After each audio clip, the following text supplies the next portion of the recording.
तो hello everyone. आज हम लोग टॉर्क इस टॉपिक को स्टडी करने वाले हैं। टॉर्क एक बहुत इंपॉर्टेंट टॉपिक है, ना सिर्फ exams point of view, but इसका यूज़ इंडस्ट्रीज़ और फैक्ट्रीज में भी बहुत ज़्यादा है।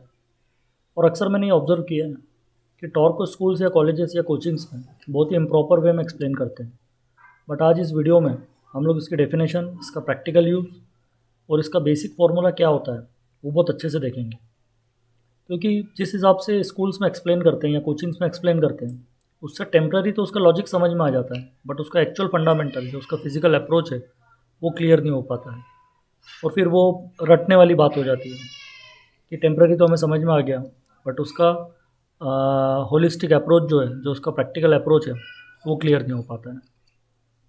तो अब मान लीजिए आपने किसी ऑब्जेक्ट पे फोर्स लगाया या बल लगाया या उसे पुश किया, तो वो ऑब्जेक्ट और रोटेट हो गया या वो रिवॉल्व हो गया, या सिंपल वर्ड्स में कहें तो वो घूमने लग गया, तो उस फोर्स को ही हम टॉर्क बोलेंगे। तो अभी हमने टॉर्क किसे बोलते हैं ये देखा, बट ये टॉर्क जनरली कहाँ कहाँ पर प्रैक्टिकली यूज़ होता है वो देखते हैं। तो यहाँ इस इंजन के पिक्चर में जब पिस्टन ऊपर से फोर्स लगाएगा तो नीचे वाली इंजन की शाफ्ट रोटेट हो जाएगी या रिवॉल्व हो जाएगी या घूमने लग जाएगी, और इसी फोर्स को जो पिस्टन ने शाफ्ट पे लगाया जिसके कारण शाफ्ट घूमी, उस फोर्स को हम टॉर्क बोलेंगे। जैसे हमने पुराने एग्जांपल्स में भी या पुरानी डेफिनेशन में भी देखा, तो उसमें क्या था कि जब भी कोई ऑब्जेक्ट पे कोई फोर्स लगेगा और वो ऑब्जेक्ट अगर रोटेट हो गया तो हम उसे उस फोर्स को हम टॉर्क बोलते हैं। सिमिलरली यहाँ पर पिस्टन है, पिस्टन ने फोर्स लगाया शाफ्ट के ऊपर, शाफ्ट रोटेट हो गई, तो फोर्स लगाने पे जब कोई चीज़ रोटेट हो गई तो उस फोर्स को हम टॉर्क बोल रहे हैं। जनरली हम जब भी कोई बाइक या कार लेने जाते हैं तो हम इंजन का सीसी देखते हैं, बट एक बहुत ही इंपॉर्टेंट पैरामीटर टॉर्क उसे निगलेक्ट कर देते हैं। उसका मेन रीज़न ये है कि हमको टॉर्क बेसिकली है क्या ये पता ही नहीं है। हम लोगों ने हमारे स्कूल, कॉलेज, कोचिंग्स में सब जगह पढ़ा ज़रूर है या उन्होंने हमें पढ़ाया ज़रूर है, बट उसका फंडामेंटल अप्रोच हमें क्लियर नहीं है, इसलिए हम उसको निगलेक्ट कर देते हैं। तो एक बार फिर से, जब भी कोई फोर्स किसी ऑब्जेक्ट को रोटेट कर दे या रिवॉल्व कर दे तो उसी फोर्स को हम टॉर्क बोलेंगे। सिमिलरली अब बहुत ही सिंपल और कॉमन एग्जांपल लेते हैं टॉर्क रेंज का, या शुद्ध हिंदी में बोले तो पाने का। तो जब ऑपरेटर इस टॉर्क रेंज को यहाँ पे नट पे लगाकर ऊपर से फोर्स अप्लाई करेगा या ऊपर से फोर्स देगा तो क्या होगा, ये रेंज रोटेट हो जाएगी या ये रेंज रोटेट होने स्टार्ट होगी उस फोर्स के कारण। तो इसीलिए जो हमने फोर्स लगाया उसी को हम यहाँ पर टॉर्क बोलेंगे, और सेम टॉर्क एप्लीकेबल हो जाएगा उस नट पे जो हम टाइट करना चाहते हैं। तो एक बार फिर से, जब भी कोई फोर्स किसी ऑब्जेक्ट को रोटेट कर दे या रिवॉल्व कर दे उस फोर्स को हम टॉर्क बोलेंगे।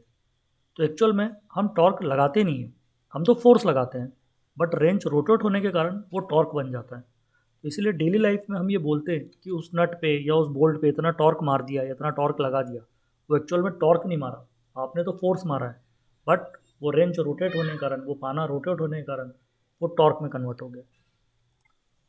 तो अब हमने ये देखा कि टॉर्क किसे बोलते हैं या टॉर्क किस कंडीशन में प्रोड्यूस होता है, बट इसका फॉर्मूला क्या होता है वो भी समझ लेते हैं।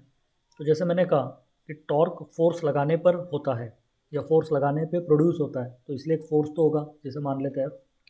और अब फोर्स लगाने पे वो ऑब्जेक्ट रोटेट होगा, मतलब उसके सेंटर से उसकी एज तक एक रेडियस भी होगी, एक डिस्टेंस भी होगी, तो उसको बोल लेते हैं R। जब इन दोनों को मल्टीप्लाई करेंगे तो जो वैल्यू हमें मिलेगी वो मिलेगी टॉर्क की वैल्यू।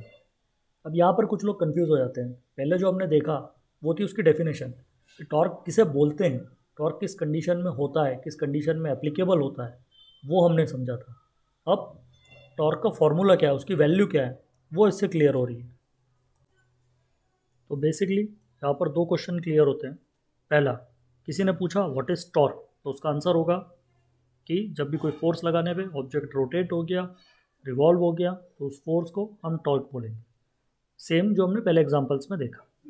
और अब किसी ने पूछ लिया what is the value of torque, तो उसका आंसर इस फॉर्मूले की हेल्प से देंगे कि कितना फोर्स लगाया, उसके सेंटर से वो कितना डिस्टेंस है उस ऑब्जेक्ट का आउटर एज तक का, जिसको हमने रेडियस बोला, उन दोनों का मल्टीप्लाई करेंगे तो टॉर्क की वैल्यू मिल जाएगी।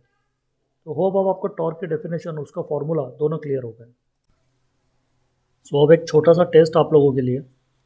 अब यहाँ पर मान लीजिए कि एक ऑब्जेक्ट है और उस पर 5 न्यूटन का फोर्स लगा दिया, और वो ऑब्जेक्ट 30 मीटर्स तक फोर्स के डायरेक्शन में शिफ्ट हो गया लीनियरली, मतलब उसी डायरेक्शन में वो खसक गया। तो अब आपको ये बताना है कि इस केस में या इस कंडीशन में टॉर्क एप्लीकेबल होगा या नहीं होगा। आपको आपके आंसर्स कमेंट बॉक्स में सिर्फ यस या नो लिख के देना है।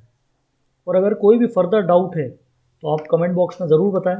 मैं पूरी कोशिश करूँगा कि उसको कैसे आंसर कर सकता हूँ और आपको किस तरीके से वो अच्छे से अच्छे एक्सप्लेन कर पाऊँ। थैंक्स।